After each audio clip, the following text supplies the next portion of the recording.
Megastar Shakib খানের career মানেই শুধু ছবি নয়, সময়ের সঙ্গে পাল্লা দিয়ে নিজেকে নতুন করে আবিষ্কার করার এক দীর্ঘ যাত্রা।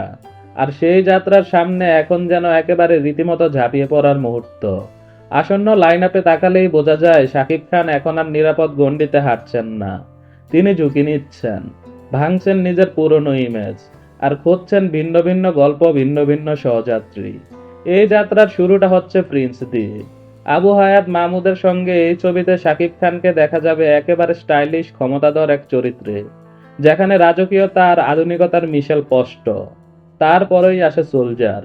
এখানে তার সঙ্গে স্ক্রিন শেয়ার করছেন তানজিন তিশা। নাম শুনেই বোঝা যায় এই গল্পে থাকবে কঠিন বাস্তবতা, মানসিক দ্বন্দ্ব আর সম্ভবত যুদ্ধের মতো টানটান আবহ, যেখানে শাকিব খান নিজেকে মেলে ধরবেন আরো সংযত, আরো গভীর এক অভিনেতা হিসাবে। লাইন আপের আরেক চমক রকস্টার আজমান রুশুর সঙ্গে এই ছবিতে শাকিব খানকে দেখা যাবে একেবারে ভিন্ন রূপে। গ্ল্যামার, সঙ্গীত, তারকাখ্যাতির আলো অন্ধকারে মোড়া এক চরিত্র, যেখানে স্টারডমের দাম কতটা ভারী সেটাই হয়তো গল্পের কেন্দ্রবিন্দু। এরপরেই আছে হিমেল আশরাফের সঙ্গে ছবি, যার নাম এখনো ঠিক হয়নি।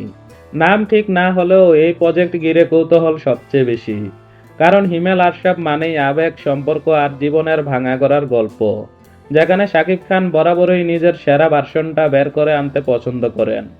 আর সবশেষে বড় পর্দায় ঝড় তুলতে প্রস্তুত তুফান 2। রায়ান রাফির সঙ্গে এই ছবিতে শাকিব খান ফিরছেন সেই চেনা কিন্তু আরো ধারালো অ্যাকশন অবতারে, যেখানে স্টাইল, শক্তি আর জনপ্রিয়তার ফুল ভলিউম রিটার্ন নিশ্চিত। সব মিলিয়ে এই লাইন আপ শুধু কয়েকটা ছবির তালিকা নয়, এটা শাকিব খানের কেরিয়ারের এক নতুন অধ্যায়ের ইস্তেহার। এখানে আছে অ্যাকশন, আছে আবেগ, আছে স্টারডমের ঝলক, আবার আছে নিজেকে ভাঙার সাহস। মেগাস্টার হয়তো জানেন সময় থেমে থাকে না, আর টিকে থাকতে হলে বারবার বদলাতে হয়। শাকিব খান ঠিক সেটাই করছেন, নিজের মতো করে।